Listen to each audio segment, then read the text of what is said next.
Bienvenue sur Clapotis et bienvenue dans cette nouvelle lecture linéaire pour votre épreuve orale du bac de français. Et aujourd'hui, nous allons nous intéresser à une lecture linéaire issue du livre 6 des caractères de la Bruyère, centrée sur deux personnages incontournables que sont Giton et Phédon. Tout d'abord, dans votre introduction, il va de soi que vous allez présenter l'objet d'étude en question, en l'occurrence la littérature d'idées, expliciter très rapidement ce qu'est le parcours associé, en l'occurrence la comédie sociale. Ici, il s'agit de montrer comment justement la Bruyère met en évidence, à travers ses portraits, la satire de la cour sous Louis XIV. Et puis vous allez présenter rapidement l'auteur en question, Jean de la Bruyère, en mettant en évidence, ce qui va être assez simple, ses œuvres majeures, puisque c'est avant tout les caractères ou les mœurs de ce siècle que vous allez mettre en évidence. Vous mettez en évidence aussi cette idée du regard d'un moraliste qui a pour but de critiquer les mœurs de son siècle. Et puis après, vous allez présenter la composition de l'extrait. Composition, somme toute, assez simple, puisqu'elle elle repose sur une composition binaire, parce que d'un côté, vous avez le portrait du riche Giton, et de l'autre côté, le portrait du pauvre Phédon. On pourrait faire émerger, en l'occurrence, la problématique qui apparaît à l'écran. Comment la Bruyère dénonce-t-il le rôle déterminant que joue l'argent dans les comportements sociaux? Et bien sûr, toute l'originalité de l'explication va reposer sur le fait qu'il y a cette idée de ce rôle déterminant de l'argent, et pour autant, l'argent n'est jamais évoqué dans les deux portraits. Et ça, on va s'y atteler, bien sûr, à travers l'explication de texte. Donc, deux mouvements majeurs seront évoqués lors de la présentation dans l'introduction: le portrait de l'exubérant riche Giton et le portrait du pauvre et insignifiant Phédon. Il va de soi qu'ensuite, vous effectuez la lecture expressive que l'examinateur vous a demandé d'effectuer. Et la lecture expressive, bien sûr, ne comportera pas ou ne portera pas sur la totalité du texte, puisqu'on ne vous fait pas tout lire.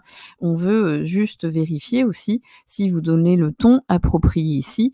En l'occurrence, toute la subtilité va reposer sur le fait de lire avec cette ironie et bien sûr la chute effectuée à la fin des deux portraits. Nous y reviendrons dans l'analyse détaillée. Alors, avant de débuter l'explication en tant que telle, il est quand même intéressant de s'arrêter quelque temps sur le nom du premier personnage. Alors cette petite parenthèse, bien sûr, vous la direz très succinctement le jour de l'oral, mais je la porte ici pour que vous puissiez aussi l'exploiter dans une dissertation le jour de l'écrit. Alors, il faut savoir que la Bruyère n'a pas inventé ce nom de Giton, loin de là. Il va le puiser dans un ouvrage qu'il connaît très bien, qu'il maîtrise très bien, qui est l'ouvrage Le Satyricon d'un auteur romain antique du nom de Pétrone. Vous le connaissez peut-être. Pétrone était réputé par son humour, sa capacité à dresser des portraits fins et acérés issus du beau monde antique. Et Giton, en grec, signifie, ou du moins une signification bien particulière, ça signifie voisin. Et rétrospectivement, lorsque vous effectuerez la lecture, justement, Giton, en fait, c'est n'importe quel personnage de la cour, c'est le voisin qui côtoie un autre courtisan à la cour. Certes, il est des plus singuliers, on va le voir, mais en fait, derrière cela, la Bruyère veut montrer qu'il est à l'image de bon nombre de courtisans, il est unique, singulier, mais il représente toute cette cour, on va dire, assez déplorable. Et on va le comprendre davantage par le portrait qui est mis ici en place. Alors, aussi, avant de débuter vraiment l'analyse en tant que telle, ce qui frappe à la première lecture, c'est la concision de ces deux portraits. Et d'ailleurs, c'est une technique récurrente chez la Bruyère, ça va lui permettre de dresser de façon efficace et rapide des portraits incisifs qui vont marquer l'esprit du lecteur. Alors, il faut savoir que cette brièveté, riche de sens, est considérée comme une vertu à l'époque classique. À la concision, l'écriture de la Bruyère ajoute d'ailleurs des qualités de clarté, de rigueur, et justement, on va, dans cette explication linéaire, mettre en évidence tous ces effets et ces singularités de l'écriture de la Bruyère. Alors, commençons donc de façon logique par le portrait de Giton. Dans cette première partie que vous voyez apparaître sur l'écran, on débute par un champ lexical du corps. La technique est imparable. On débute par le teint, puis le visage, pour se centrer par des parties du visage, puis le portrait s'élargit des épaules en passant par l'estomac, c'est-à-dire la poitrine, pour avoir une vision plus globale, voire entière du personnage. C'est comme si la Bruyère, tout de suite, usait d'une technique, qu'on pourrait aujourd'hui qualifier de cinématographie, hein. On dézoome pour avoir un portrait, en jambes, du personnage et chaque terme identifiant, le personnage est accompagné d'un adjectif, comme vous pouvez le voir, qui se veut mélioratif, comme par exemple frais, large, ferme, délibéré, même si un soupçon, d'impression négative, commence à apparaître avec, les termes, qui qualifient les joues, hein, pendantes, et ça laisse transparaître un tantinet de sarcasme ou de critique de la part de l'écrivain et ce sarcasme et cette ironie, bien sûr, allant grandissante. Joues pleines, bah oui, à force de manger et pendantes, certainement en raison de son âge. Ensuite, dans la portion suivante, hein, de phrases, on constate que le texte est consacré à la mise en action du personnage. On se focalise alors sur le comportement en société de Giton et il est représenté à travers une suite de gestes et d'actions coutumières suggérées par le recours à un présent qu'on pourrait qualifier présent d'habitude, ainsi que la répétition du pronom personnel «il». D'ailleurs, son nom s'efface, hein, comme pour montrer ce «il» pourrait être aussi n'importe quel courtisan. On peut dire aussi d'ailleurs que ce pronom, même s'il efface l'identité progressivement de Giton, est quand même omniprésent et laisse à supposer qu'il, écrase ses pairs par son omniprésence. C'est lui qui rythme en effet les conversations comme s'il jouait le chef d'orchestre, hein, de musiciens, donc les courtisans, à son diapason. On pourrait aussi dire, hein, qu'il s'agit d'un présent certes d'habitude, mais aussi de narration, hein, qui remplace aisément ici un passé simple d'un récit classique et ce recours rend d'autant plus authentique et réaliste ce personnage qu'on l'imagine très facilement se déplacer sous nos yeux. Et là est tout le génie, on va dire, de La Bruyère, hein. Peu de mots suffisent à nous faire imaginer, chacun de ces personnages. Les 3 propositions mettent aussi en exergue, en valeur, si vous préférez, 3 défauts à présent de Giton. Son assurance excessive et d'ailleurs peu importe son auditoire, hein, qui comme vous l'aurez remarqué n'est pas évoqué. Il parle avec confiance comme s'il se regardait seul devant sa glace. Il fait, répéter l'autre car aucun en fait de propos, des propos tenus l'un intéresse si ce n'est les siens. Donc là, on voit bien un défaut, qui apparaît, chez le personnage, hein. Et on imagine très bien des personnages que nous aussi on aurait pu croiser, hein, ces personnes qui vous écoutent sans vous écouter véritablement et qui s'empressent de reprendre la parole pour ne parler que d'eux ou de ce qu'ils ont fait, hein. L'adverbe et la négation restrictive, dans la 3e proposition, renforcent, hein, cette idée, du mépris d'ailleurs qu'il peut éprouver à l'encontre des autres. Alors jusque-là, le lecteur n'avait pas une très belle image, hein, de par ce caractère et ce comportement dressé, mais La Bruyère ici, d'ailleurs, enfin pas mais, hein, La Bruyère achève ou parachève cette impression par le plus vulgaire qui soit. La Bruyère utilise des verbes d'action qui sont qualifiés de bruyantes, de vulgaires justement. Le rythme des phrases met aussi en valeur le tapage et la grossièreté de Giton. On pourrait parler presque d'un portrait en action après la description figée, fixe du personnage, La Bruyère choisit de le mettre en mouvement afin de révéler davantage tous ses travers. Les compléments avec grand bruit, fort loin, haut, amplifient bien sûr sa présence à la fois physique et sa présence sonore. Pour résumer, hein, ce que La Bruyère veut nous montrer ici, c'est que ce personnage qui se dit de la haute société est loin de connaître les fameuses règles de bienséance qui s'imposent à lui dans de telles circonstances. Et l'énumération des verbes d'action, soit en parataxe, soit coordonnées, renforce toutes ces actions impolies. Il croit pouvoir adopter les manières qu'il veut de par sa fortune, mais en somme, il se révèle être un homme vraiment des plus médiocres qui n'a absolument pas les codes des bonnes manières. Ensuite, cette vulgarité se poursuit et sa façon de s'imposer aussi se poursuit dans cette partie du portrait.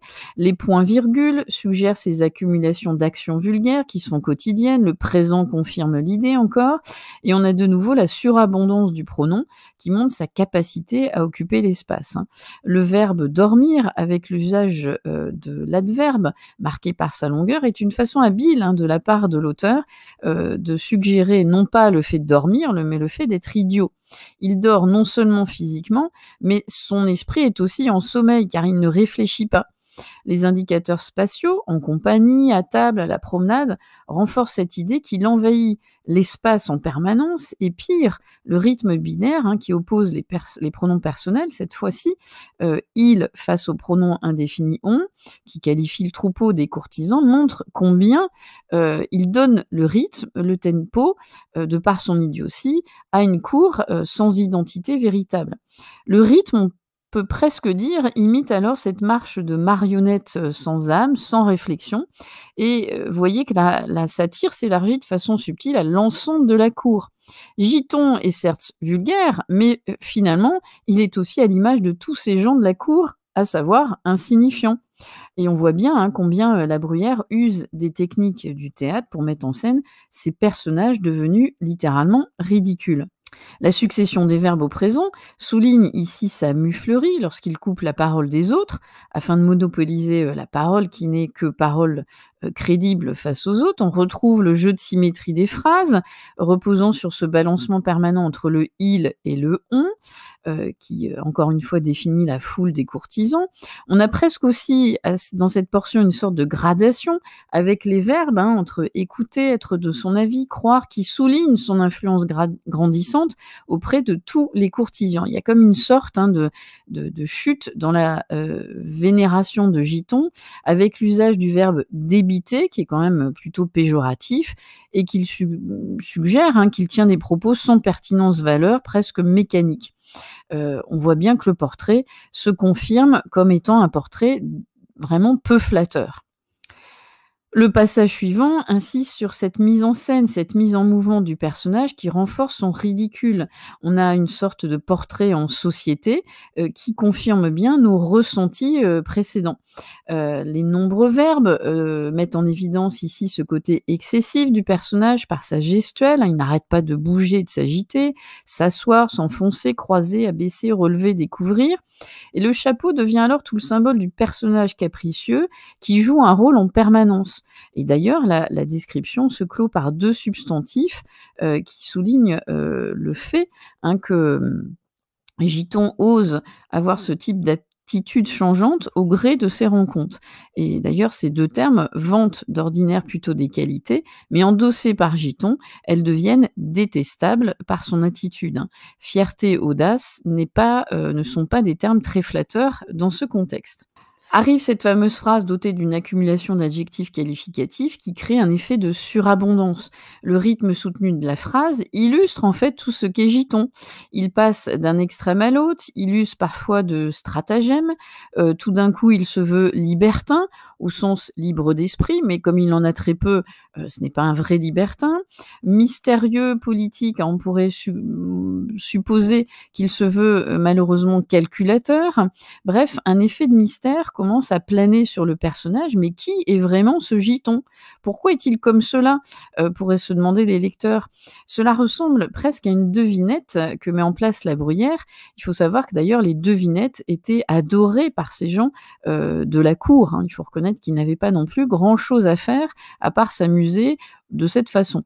Alors on imagine d'ailleurs ce portrait, lui, avec un lecteur de l'époque, hein, marquant une pause avant la chute pour conserver un temps le suspense. Et puis tout d'un coup, ou d'un coup d'un seul, une phrase simple, brève, rompt avec le reste du texte. On pourrait appeler cela la chute. Et vous avez bien sûr le fameux «il est riche».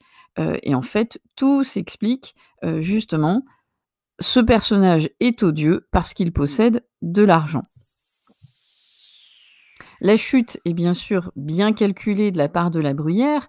Il invite par là même le lecteur à reprendre le portrait de façon rétrospective et se dire: «Mais oui, voilà, ceci explique son comportement. Il a tellement d'argent qu'il peut tout oser et tout se permettre, quitte à être vulgaire, dans tous les sens du terme». Et puis alors en contrepoint, la Bruyère va construire le second portrait, celui de Fédon. Et c'est un portrait bien sûr qui est, à l'opposé de celui de Giton. Son portrait débute par un portrait physique qui contraste tout de suite avec celui de Giton. Le lexique du corps, les adjectifs à connotation péjorative laissent transparaître un teint maladif qui fait tout de suite penser au teint frais de Giton. Fédon apparaît d'emblée comme son jumeau, mais son jumeau misérable et pauvre. Et donc les antithèses se font présentes de façon évidente. Le sommeil léger fait écho aux ronfleries de Giton, et le lecteur est invité à faire correspondre le moindre caractère de l'un à l'autre. Ça y est, l'effet miroir est en place et bien sûr frappant d'emblée. Ensuite, le portrait se fait écho parce que l'on retrouve le portrait de Giton qui est ici marqué par l'idée que le pauvre Fédon, à l'inverse de Giton, est peu éloquent, c'est un mauvais courtisan. Son esprit, donc son intelligence, s'accompagne d'un air stupide, ce qui réduit à néant ce qui pourrait constituer un semblant de lueur d'intelligence, et les verbes se veulent incisifs pour signifier son insignifiance. Dire, savoir parler, se faire écouter, faire rire sont des compétences qu'il ne maîtrise guère, ce qui renforce donc cette idée d'un personnage totalement effacé. Les phrases relativement brèves révèlent quant à elles son peu d'esprit, son manque d'éloquence, les adverbes renforcent cette idée qu'il ne maîtrise que peu de choses. Les verbes applaudir, sourire et de leur avis confortent l'idée qu'il se présente comme un être avant tout servile, sans personnalité, et qu'il n'occupe en rien le premier plan de la scène. Il n'est qu'un petit personnage secondaire, alors que Giton est sur le devant de la scène. En somme, Fédon s'avère être un piètre acteur, à l'inverse de Giton, et on voit comment, de façon habile, la Bruyère met en place un jeu de symétrie inversée en permanence. Reviennent alors les présents de l'indicatif qui peuvent prendre la valeur du présent de narration ou du présent d'habitude. On voit notre personnage en action. Les verbes courir, voler ne mettent pas en évidence une forme de dynamisme, loin de là. Ils soulignent avant tout sa servilité à l'égard des autres. L'accumulation des adjectifs conforte ce portrait peu flatteur. Non content de dépendre des autres, il développe des comportements peu flatteurs, il se plie au goût des autres, il révèle un aspect bien connu des courtisans, et les termes mystérieux, menteur, superstitieux, scrupuleux dressent un portrait psychologique peu enviable, et d'ailleurs le dernier adjectif amorce l'idée d'un personnage d'une extrême timidité. Les phrases qui suivent confirment bien cet adjectif que l'on vient d'évoquer, timide. Les phrases en effet sont courtes, brèves, afin de souligner les gestes chaotiques, maladroits de ce pauvre Fédon. Toutes les expressions telles que les yeux baissés, derrière, mettent en relief sa discrétion maladive, et la répétition négative ne point renforce son manque de caractère.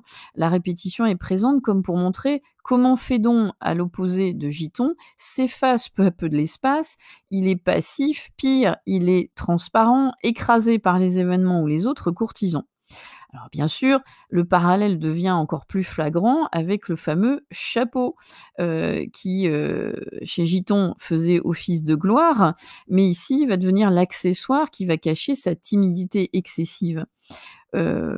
Autant l'on pouvait ressentir de l'agacement pour Giton, autant, pour ce Fédon, à cet instant, on éprouve de la pitié, voire de la compassion, à son égard. Et puis, on a une phrase qui débute par une tournure hypothétique qui ne fait que confirmer la timidité maladive de Giton. Il se met à peine, on voit bien, qu'il est très réservé, là où Giton prenait toute la place. La négation restrictive ne que conforte l'écrasement du personnage en société, et son isolement se fait progressivement ressentir. Sa solitude physique devient aussi une solitude morale. Les prénoms, sous diverses formes, soit prenant l'aspect du pronom sujet, il ou complément, le, voire aussi l'adjectif seul, finissent en fait d'achever le portrait. Mais une question vient encore alors ici à l'esprit du lecteur, de la même façon qu'il s'était posé la question face à l'indécence de Giton. Pourquoi a-t-il cette attitude presque maladive, au point d'être exclu même de l'espace social? La chute répétée ici de la même façon que lors du premier portrait est évidente. Eh bien cette fois-ci, ce n'est plus la richesse, mais c'est la pauvreté aussi du personnage. Phédon est bien le jumeau misérable de Giton, et sa discrétion excessive s'explique hélas par sa pauvreté, par opposition à la pesanteur matérielle de Giton. On voit bien qu'en proposant ainsi un portrait double, La Bruyère souligne l'opposition radicale, brutale entre la figure du riche et la figure du pauvre. Et vous avez remarqué que toute la finesse et toute la prouesse de La Bruyère reposent en une chose évidente. Il n'évoque jamais pour autant la thématique de l'argent. Aucun champ lexical en vue dans les deux portraits. Et pourtant, il parvient à montrer à quel point l'argent détermine insidieusement les allures, les comportements sociaux de ses contemporains. Et bien sûr, en ouverture, on pourrait faire le lien avec les fameux PTS dans la remarque 83. Les PTS réduits à des initiales, on avait presque une sorte de jeu de vignettes ici, hein. Les PTS, c'est les fameux partisans. PTS pour chaque syllabe de ce mot. Les partisans, ce sont ces fermiers généraux qui étaient chargés de récolter l'impôt. Eh bien, ce sont aussi ces personnages qui ont connu une ascension sociale rapide et qui sont marqués par leur grossièreté, attachés à leur apparence, à pro-gain, sans aucun respect d'autrui et avec ce goût de l'étalage, de la montre en permanence, une fois devenus riches. Donc on pourrait faire l'ouverture avec ce Giton qui fait penser à ces PTS, et puis en contrepoint, avec ce pauvre Phédon, on pourrait penser aussi au portrait parfois élogieux que La Bruyère dresse dans ses écrits de l'écrivain, du philosophe qui lui est plus discret, qui s'intéresse au vrai bien, qui incarne en fait le véritable honnête homme, c'est lui qui cultive les vrais biens qui sont pour La Bruyère ceux de l'âme.